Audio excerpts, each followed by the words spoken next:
നിയമത്തിലൂടെ മാത്രമേ പരിഹാരം കാണാൻ കഴിയുകയുള്ളൂ എന്നുള്ളതാണ്. ഇത്രയധികം തെരുവ് പട്ടികളെ പിടിച്ചുകൊണ്ടുപോയി വന്ധ്യംകരണം ചെയ്ത് ഈ പ്രശ്നത്തിന് പരിഹാരം ഉണ്ടാക്കാൻ കഴിയുന്ന സംവിധാനം നിലവിൽ നമുക്കില്ല. അത് യാഥാർത്ഥ്യമാണ്.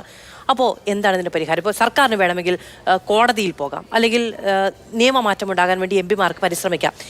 ഇപ്പോൾ നിലവിലുള്ള പട്ടികളെ വന്ധ്യംകരണത്തിലൂടെ അവരുടെ ഈ ഒരു ആയുഷ്കാലം നോക്കി ഇല്ലാതെയാക്കണമെങ്കിൽ ഒരു 15 വർഷം.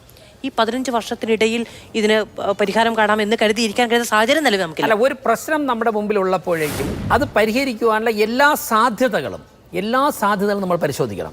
ഇപ്പം നിയമം മാറ്റേണ്ട ആവശ്യമുണ്ടെങ്കിൽ അതിനുള്ള സാധ്യത നാളെ തുടങ്ങണം. അതോടൊപ്പം തന്നെ നിലവിലുള്ള സിസ്റ്റം വെച്ച് നമുക്ക് എന്ത് ചെയ്യാൻ സാധിക്കും?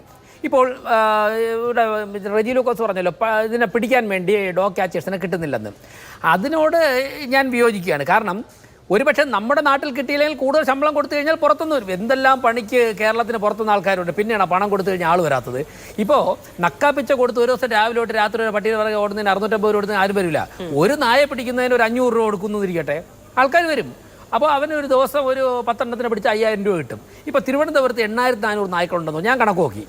ഒരു നായ്ക്ക് ഒരു 500 രൂപ കൊടുക്കുന്നു. നിങ്ങൾ പരസ്യം കൊടുത്തു നോക്ക്. ആൾക്കാർ എവിടെ നിന്ന് പറന്നു വരും? ആൾക്കാർ ഒരു 50 ലക്ഷം രൂപ ഉണ്ടെങ്കിൽ 16 നായെ പിടിക്കാം. 50 ലക്ഷം രൂപ മാറ്റി വെച്ചാൽ 16 നായെ പിടിച്ചിട്ട്. പക്ഷേ ഈ വന്ധ്യംകരിക്കുന്നത് കൃത്യമായിട്ട് മോണിറ്റർ ചെയ്യണം. ഈ വെറ്റനറി പാസ്സാകാത്തവരൊക്കെ പോയി ചെന്ന് വന്ധ്യംകരിക്കുമ്പോഴാണ് പട്ടി 3 പ്രസവിച്ചാൽ 30 എണ്ണം പ്രസവിക്കുന്നത്. കൃത്യമായിട്ട് അതിനെ മോണിറ്റർ ചെയ്തിട്ട് വന്ധ്യംകരിക്കുകയും അതോടൊപ്പം തന്നെ ഒരു 5-10 കോടി രൂപ മാറ്റി വെച്ച് കഴിഞ്ഞാൽ ഷെൽട്ടർ ഹോം പണിയാൻ സാധിക്കും. ഇപ്പോൾ നമ്മുടെ ശശിധരൻ അദ്ദേഹം പറഞ്ഞല്ലോ, ഷെൽട്ടർ ഹോമിൽ പല സ്ഥലത്തു നിന്ന് നായ്ക്കളെ കൊണ്ടിട്ട് കഴിഞ്ഞാൽ അത് തമ്മിൽ കടികൂടാം. അത് നമ്മൾ നോക്കേണ്ട കാര്യമില്ല. അത് 2 ദിവസം കടികൂട്ടിയാൽ മതിയായിക്കോളും. അല്ല, ഇപ്പോൾ അങ്ങനെയാണെങ്കിൽ തെരുവിൽ കിടക്കുന്ന നായ്ക്കൾ എല്ലാ ദിവസം കടികൂടാറില്ലല്ലോ. ചിലപ്പോൾ 2 ദിവസം കടികൂടുമായിരിക്കും, 2 വേളം കാണിക്കുമായിരിക്കും. നമ്മൾ ഭക്ഷണം ഇട്ട് കൊടുക്കുക, ഡോക്ടറെ വെച്ചിട്ട് അതിന് എന്തെങ്കിലും അസുഖം വരികയാണെങ്കിൽ ട്രീറ്റ് ചെയ്യുക, കൃത്യമായിട്ട് കൂട് ക്ലീൻ ചെയ്യുക. അത് തമ്മിൽ കടിക്കുന്നോ ഇല്ല എന്നുള്ളത് നമ്മുടെ പ്രശ്നമൊന്നുമല്ല. അതൊക്കെ 2 ദിവസം കടി കൊണ്ടുമ്പോഴേക്കും അത് ഒന്നുകിൽ ശക്തിയുള്ളത് കൂടുതൽ കടിക്കും, ഇല്ലെങ്കിൽ മറ്റേ ഉണ്ടായിരിക്കും. പക്ഷേ ഒരു 5-10 കോടി രൂപ മാറ്റി വയ്ക്കും. ഒരു 50 ലക്ഷം രൂപ നായ്ക്കളെ പിടിക്കുവാനും മാറ്റി വെച്ച് കഴിഞ്ഞാൽ തിരുവനന്തപുരത്തെ പ്രശ്നം പരിഹരിക്കാം. അതോടൊപ്പം തന്നെ നിയമത്തിൽ മാറ്റം വരുത്തണമെങ്കിൽ അതിന് ഇത് ഇരുമ്പൊലൊക്കെ ഒന്നും അല്ലല്ലോ. ജനങ്ങൾ ആവശ്യപ്പെട്ട് കഴിഞ്ഞാൽ, ജനപ്രതിനിധികൾ ആവശ്യപ്പെട്ട് കഴിഞ്ഞാൽ ചർച്ച വരുമ്പോൾ ആവശ്യമാണെന്നുണ്ടെങ്കിൽ സ്വാഭാവികമായിട്ട് വരും. ഇപ്പം ഞാൻ മനസ്സിലാക്കുന്നത് മറ്റുള്ള സംസ്ഥാനങ്ങൾ, കേന്ദ്ര നിയമമാണെങ്കിൽ മറ്റുള്ള സംസ്ഥാനങ്ങളിൽ നിന്ന് ഈ ആവശ്യം വരുന്നില്ല. അവർ വർഷങ്ങൾക്ക് മുമ്പ് തന്നെ ദീർഘവീക്ഷണത്തോടെ കൃത്യമായിട്ട് സിസ്റ്റമാറ്റിക്കായിട്ട് കാര്യങ്ങൾ നടപ്പിലാക്കിയിട്ട് പരിഹരിച്ചു കഴിഞ്ഞു. 23 കോടി ജനങ്ങൾ, 24 കോടി ജനങ്ങളുള്ള ഇവിടെ ഉത്തർപ്രദേശിൽ നിന്ന് എന്തേ പ്രശ്നം വരാത്തത്? അവിടെ നായ്ക്കളില്ലാത്തതുകൊണ്ടാണ്.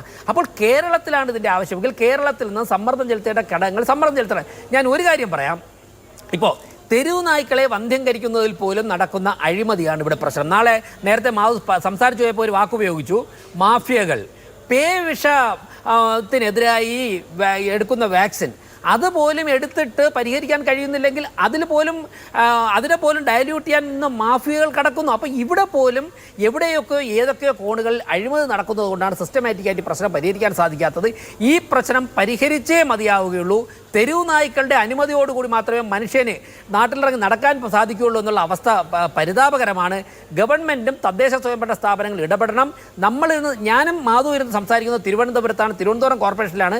ബഹുമാനപ്പെട്ട മന്ത്രി ശ്രീ വി ശിവൻകുട്ടി, അദ്ദേഹം ഒരു 10-30 വർഷം മുമ്പ് തിരുവനന്തപുരം മേയറായിരുന്ന സമയത്ത് തന്നെ ഞാൻ കേൾക്കുകയാണ് ഇവിടുത്തെ വന്ധ്യംകരണം സമ്പൂർണ്ണമായിട്ട് സിസ്റ്റം പരാജയപ്പെട്ടിരിക്കുകയാണ്. ഇപ്പോൾ ഇത് പറയുമ്പോഴേക്കും ഈ മാതൃഭൂമിയിലെ ചർച്ച കഴിഞ്ഞിട്ട് ഞാൻ എൻ്റെ വീട്ടിലേക്ക് നടന്നാണ് പോകുന്നത്.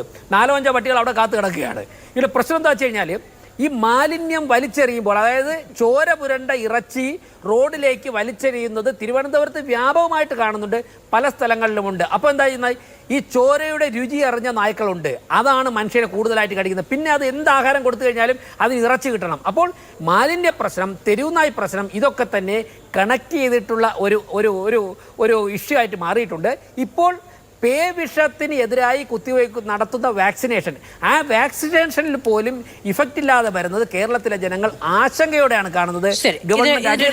എന്ന് പറയുന്നത് അത് സ്വയം അംഗീകരിച്ചുകൊണ്ട് പറയുന്നതാണ്. തെരുവുനായ പ്രശ്നം ഇതിനു മുൻപ് കേരളത്തിൽ ഗുരുതരമായ സമയത്ത് ഉന്നയിക്കപ്പെട്ട അതേ കാരണങ്ങളും അതേ പരിഹാര നിർദ്ദേശങ്ങളും അതേ പ്രശ്നങ്ങളുമാണ് ഇപ്പോഴും ചൂണ്ടിക്കാണിക്കപ്പെടുന്നത്.